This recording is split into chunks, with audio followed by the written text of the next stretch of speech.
नमस्कार दोस्तों, स्वागत है आपका आज के मुख्य समाचारों में। दोस्तों यहां पर आपको देखने को मिलेंगी सुबह से लेकर शाम तक की तमाम बड़ी खबरें, मुख्य समाचार, ब्रेकिंग न्यूज अपडेट्स के रूप में। तो दोस्तों आप सभी लोगों से रिक्वेस्ट है इस वीडियो को ज्यादा से ज्यादा लाइक और शेयर करें। तो दोस्तों सीधे चलते हैं आज की पहली बड़ी खबर की ओर। तालिबानी नेताओं का ऐलान, हिंदू सिख सबको देंगे सुरक्षा, नहीं लिया जाएगा बदला।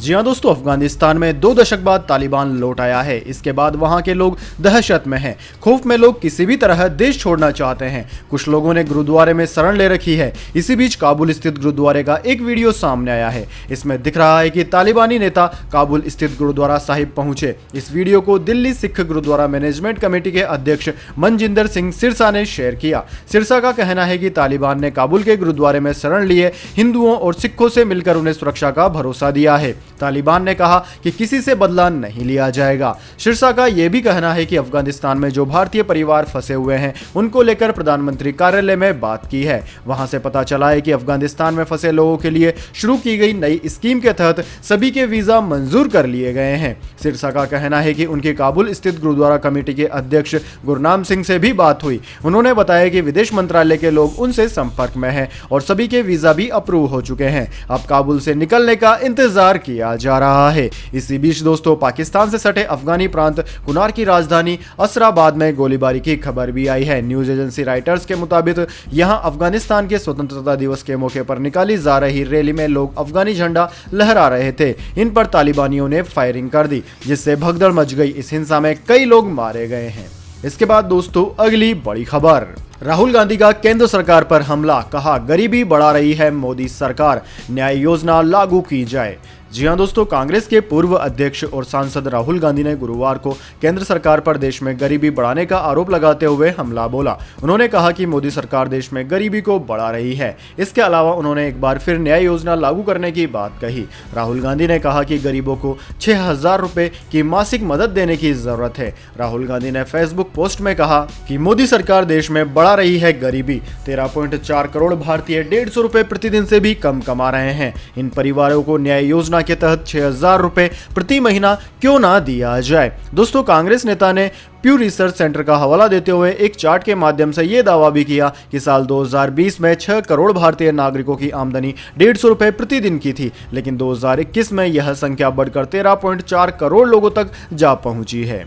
इसके बाद दोस्तों अगली बड़ी खबर, अफगानिस्तान में तालिबान का खौफ बढ़ा, हजारा समुदाय की लड़कियों से जबरन शादी कर रहे हैं तालिबानी, डर से लोग जवान बेटियों को काबुल भेज रहे। दोस्तों 8 अगस्त 1998 में तालिबान के लड़ाकों ने अफगानिस्तान के मजार शरीफ में दाखिल होते ही कोहराम मचाना शुरू कर दिया था। जो जहां मिला उसे वहीं गोली मार दी। कई दिन तक हजारा समुदाय के हजारों लोगों को चुन चुनकर मारा गया। तालिबान ने लाशें भी दफन नहीं करने दी। तब बल्ख के तालिबान गवर्नर मुल्ला मन्नान नियाजी ने एक भाषण में कहा था, उज्बेक लोग उज्बेकिस्तान जाएं, ताजिक तजाकिस्तान चले जाएं और हजारा या तो मुसलमान बन जाएं या कब्रिस्तान जाएं। अब दोस्तों 23 साल बाद एक बार फिर अफगानिस्तान में तालिबानी हुकूमत लौट आई है। इसको लेकर हजारा लोग दहशत में हैं। कई जगहों पर उनकी बेटियों से तालिबानी लड़ाके जबरन शादी भी कर रहे हैं। इस तरह की रिपोर्ट्स आई है। हालांकि अभी इसकी पुष्टि नहीं हो सकी है, जबकि कुछ इलाकों में कत्ले-आम की भी खबरें हैं।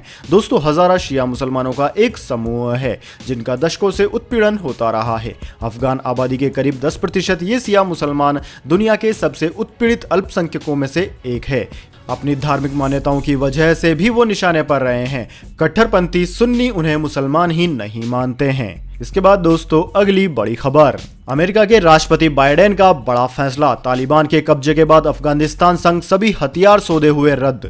जी हां दोस्तों, अफगानिस्तान संकट के बीच अमेरिका की सरकार ने बड़ा फैसला लिया है। इसमें बाइडेन प्रशासन ने अफगान सरकार के साथ जो भी हथियारों के सौदे हुए थे उनको फिलहाल रद्द कर दिया है। ऐसा तालिबान द्वारा अफगानिस्तान पर कब्जे के बाद किया गया। अमेरिकी सरकार ने हथियार बनाने वाले कॉन्ट्रैक्टर्स को इसके संबंध में नोटिस भी भेज दिया है। बुधवार को गृह मंत्रालय के राजनीतिक सैन्य मामलों के ब्यूरो ने नोटिस भेजा। इसमें लिखा है कि अफगानिस्तान भेजे जाने वाले हथियारों के पैडिंग ऑर्डर्स और जिनकी डिलीवरी नहीं हुई है उनको फिलहाल रोक लिया जाए। नोटिस में आगे लिखा है कि अफगानिस्तान में फिलहाल हालात तेजी से बदल रहे हैं। रक्षा बिक्री निर्देशालय फिलहाल सभी पेंडिंग और इशू हो चुके एक्सपोर्ट लाइसेंस को देख रहा है। आगे कहा गया है कि जो भी नया आदेश होगा उसके बारे में आने वाले दिनों में रक्षा उपकरण निर्यातकों को जानकारी दे दी जाएगी।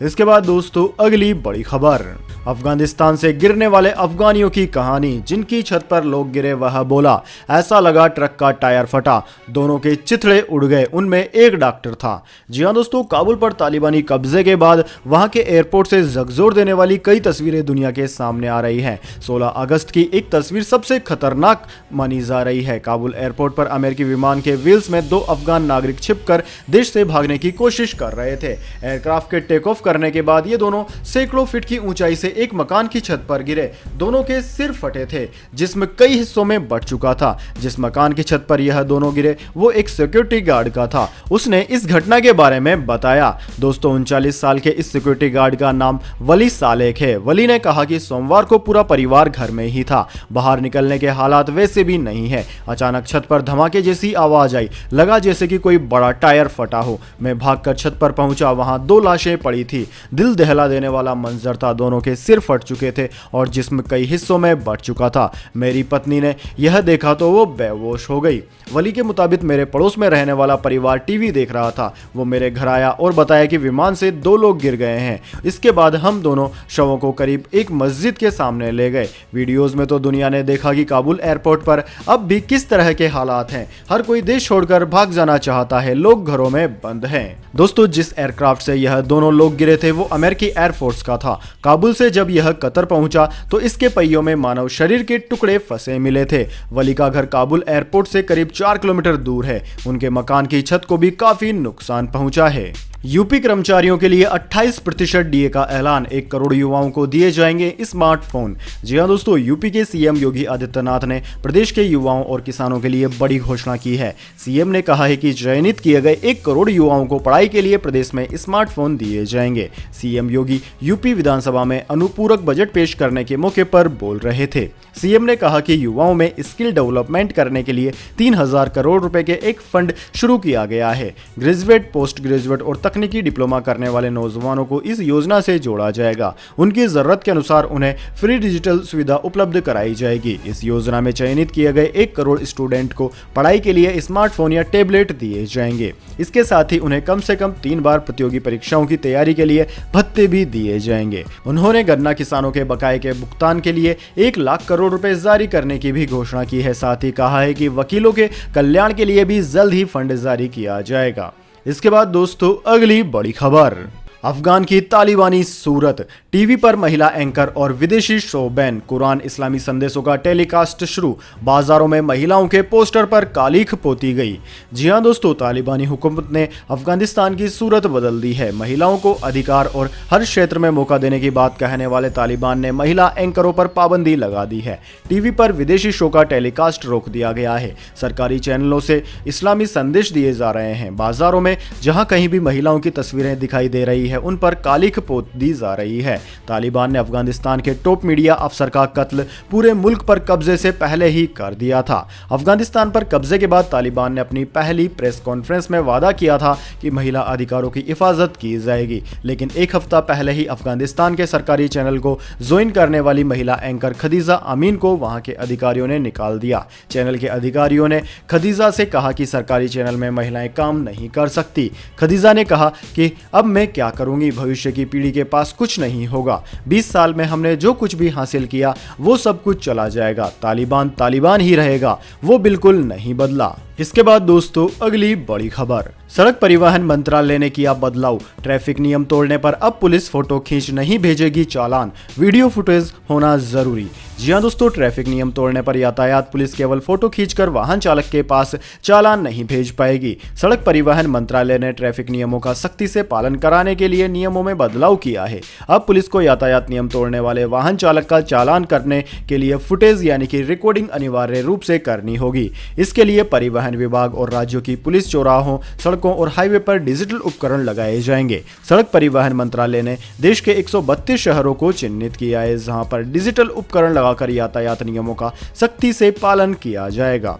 दोस्तों मौजूदा समय ट्रैफिक पुलिस कई श्रेणियों के ट्रैफिक नियमों के उल्लंघन करने पर कैमरे से फोटो खींच चालान भेजती है। इसमें कई बार ट्रैफिक नियम तोड़ने वाला वाहन स्वामी पुलिस को गलत साबित करने की कोशिश करता है, नियम नहीं तोड़ने की बात कहता है। इस तरह पुलिस और अदालत का समय बर्बाद होता है। है, लेकिन नई अधिसूचना के बाद पुलिस को कुछ खास श्रेणी के ट्रैफिक नियम तोड़ने पर फुटेज यानी कि वीडियो लेना होगा, जिसे अदालत में सबूत के तौर पर पेश किया जाएगा। इस तरह वीडियो फुटेज में ही स्पष्ट हो जाएगा, जिससे वाहन स्वामी अपने आप को निर्दोष नहीं बता पाएगा। इसके बाद दोस्तों अगली बड़ी खबर, जम्मू कश्मीर राजौरी में सुरक्षा बलों ने एक आतंकवादी को किया ढेर, सेना का एक जवान भी हुआ शहीद।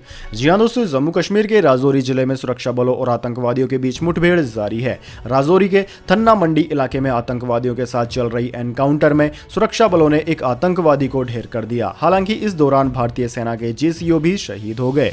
सेना, सीआरपीएफ और जम्मू कश्मीर पुलिस मिलकर ज्वाइंट ऑपरेशन चला रही थी और इलाके में सर्च अभियान अभी भी जारी है। दोस्तों राजौरी में सुरक्षा बलों और आतंकवादियों के बीच मुठभेड़ गुरुवार यानी कि 19 अगस्त दोपहर शुरू हुई और अभी भी इलाके में 3 से 4 आतंकवादियों के छिपे होने की आशंका है। आतंकवादियों के छिपे होने की जानकारी मिलने के बाद सुरक्षा बलों ने पूरे इलाके को घेर लिया और सर्च अभियान शुरू किया। इसके बाद आतंकवादियों ने फायरिंग शुरू कर दी, जिसमें सेना के एक जेसीओ शहीद हो गए।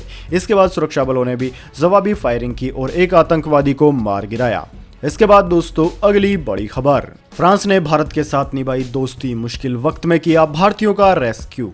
जी हां दोस्तों, फ्रांस काबुल से बाहर निकलने के पहले उड़ान में 21 भारतीय नागरिकों को भी वापस लाया, जो अफगानिस्तान की राजधानी में स्थित फ्रांसीसी दूतावास की सुरक्षा में तैनात थे।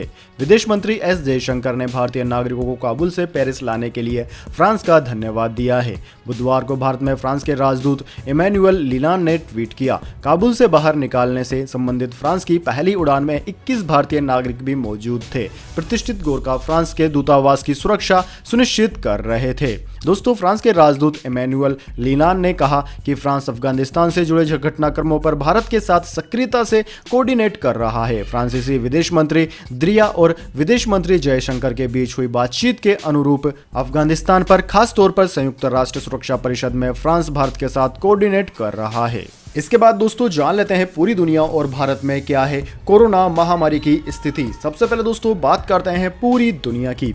तो दोस्तों पूरी दुनिया की बात की जाए तो पूरी दुनिया में इस वक्त तक इस महामारी के संक्रमितों का आंकड़ा 20,92,79,000 को पार कर गया है, जबकि दोस्तों इस महामारी से मरने वालों की संख्या 43,92,000 के पार है।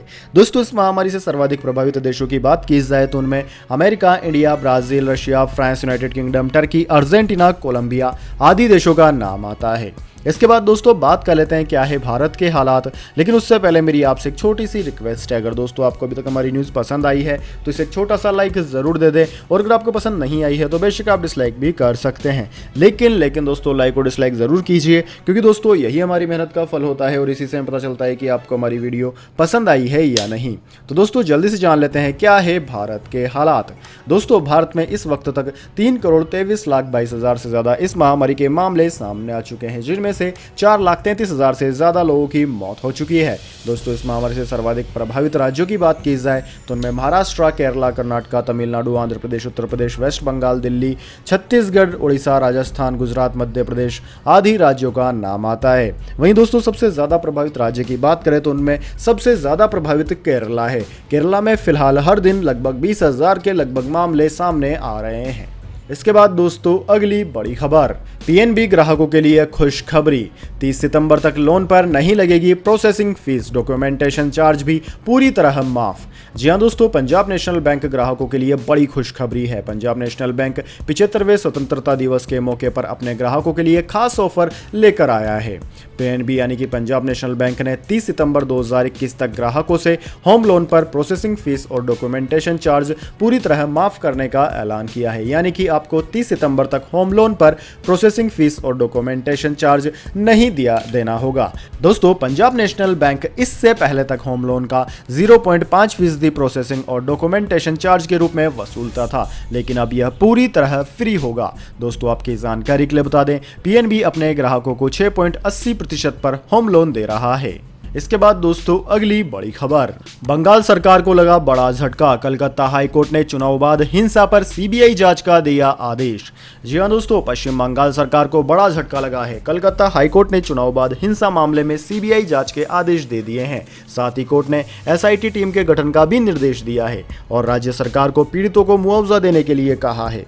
कलकत्ता हाईकोर्ट ने पश्चिम बंगाल में चुनाव बाद हिंसा के मामले में हत्या और महिलाओं के खिलाफ अपराध, बलात्कार सहित मानवाधिकार उल्लंघन के आरोपों की अदालत की निगरानी में सीबीआई जांच का आदेश दिया। हाईकोर्ट ने इन अन्य सभी मामलों की जांच एसआईटी को सौंपी है। बेंच ने बताया है कि एसआईटी की निगरानी कोर्ट भी करेगा। मामले की सुनवाई कर रहे कार्यवाहक मुख्य न्यायाधीश राजेश बिंदल ने कहा कि अलग अलग फैसले हैं, लेकिन सभी सहमत हैं। अदालत के समक्ष कई जनहित याचिकाएं दायर की गई थी, जिनमें आरोप लगाया गया था कि चुनाव के बाद की हिंसा में लोगों के साथ मारपीट की गई, उन्हें घर से भगाने के लिए मजबूर किया गया और उनकी संपत्ति को नष्ट कर दिया गया। इन आरोपों की निष्पक्ष जांच की मांग की गई है। इसके बाद दोस्तों अगली बड़ी खबर, आंगनबाड़ी में निकली बम्पर वैकेंसी, 5वीं और 9वीं पास जल्द कर सकते हैं अप्लाई। जी हां दोस्तों, अगर आप नौकरी की तलाश कर रहे हैं तो आप सही जगह पर हैं। आंगनबाड़ी ने कई पदों पर एप्लीकेशंस जारी किए हैं। भर्ती के लिए महिला एवं बाल विकास विभाग WCD कर्नाटक ने आंगनबाड़ी कार्यकर्ताओं और सहायिकाओं के पदों पर भर्ती के लिए आवेदन मांगे हैं। जो कैंडिडेट्स इस जॉब में अप्लाई करने के लिए इंटरेस्टेड हैं वो आंगनबाड़ी की ऑफिशियल वेबसाइट आंगनबाड़ी recircuit.kar.nic.in पर जाकर अप्लाई कर सकते हैं। दोस्तों कैंडिडेट्स को आवेदन 23 अगस्त से पहले ही करना होगा। इसके बाद दोस्तों अगली बड़ी खबर, गुजरात का जामनगर भूकंप से थर्राया, रिक्टर स्केल पर 4.3 की थी तीव्रता। जी हां दोस्तों, गुजरात के जामनगर में गुरुवार शाम शहर में 4.3 तीव्रता का भूकंप आने के बाद झटके महसूस किए गए। जामनगर में अधिकारियों की तरफ से अभी तक किसी भी तरह के जान माल के नुकसान या संपत्ति के गंभीर नुकसान की जानकारी नहीं है। नेशनल सेंटर फॉर सिस्मोलॉजी ने पुष्टि की है कि भूकंप शाम 7:13 पर आया था। हालांकि इसमें अभी तक किसी भी तरह के जान माल की खबर, हानि की खबर नहीं आई है। इसके बाद दोस्तों अगली बड़ी खबर, मौसम समाचार वेदर अपडेट, भीषण गर्मी से मिलेगी राहत, दिल्ली एनसीआर में हो सकती है बारिश। जी हां दोस्तों, भीषण गर्मी के बीच दिल्ली वासियों के लिए राहत की खबर है। भारतीय मौसम विज्ञान विभाग यानी कि इंडियन मेट्रोलॉजी डिपार्टमेंट ने अनुमान जताया है कि आज देश की राजधानी दिल्ली और आसपास के इलाकों में बारिश हो सकती है। इंडियन मेट्रोलॉजी डिपार्टमेंट के अनुसार south east Delhi, east Delhi और साउथ दिल्ली में आज बारिश हो सकती है। इसके अलावा फरीदाबाद, बल्लभगढ़, पानीपत और रुड़की में भी बारिश होने की संभावनाएं हैं। दोस्तों आपकी जानकारी के लिए बता दें, पिछले 24 घंटों के दौरान मौसम विज्ञान विभाग ने कहा था कि साउथ वेस्ट मानसून 2 हफ्ते के अंतराल के बाद फिर से उत्तरी भारत में अपना असर दिखाएगा। इसके चलते IMD ने दिल्ली में ऑरेंज अलर्ट जारी किया था। मौसम विभाग के अनुसार अगस्त में अगले 10 दिन राष्ट्रीय राजधानी दिल्ली में अच्छी बारिश होने का अनुमान है। तो दोस्तों यह थी आज की तमाम बड़ी खबरें। इसके बाद दोस्तों बारी आती है आज के माइंड क्विज क्वेश्चन की। जी हाँ दोस्तों, एक आसान से सवाल का जवाब देकर आप जीत सकते हैं एक अमेजिंग सरप्राइज गिफ्ट हमारे यूट्यूब चैनल की ओर से।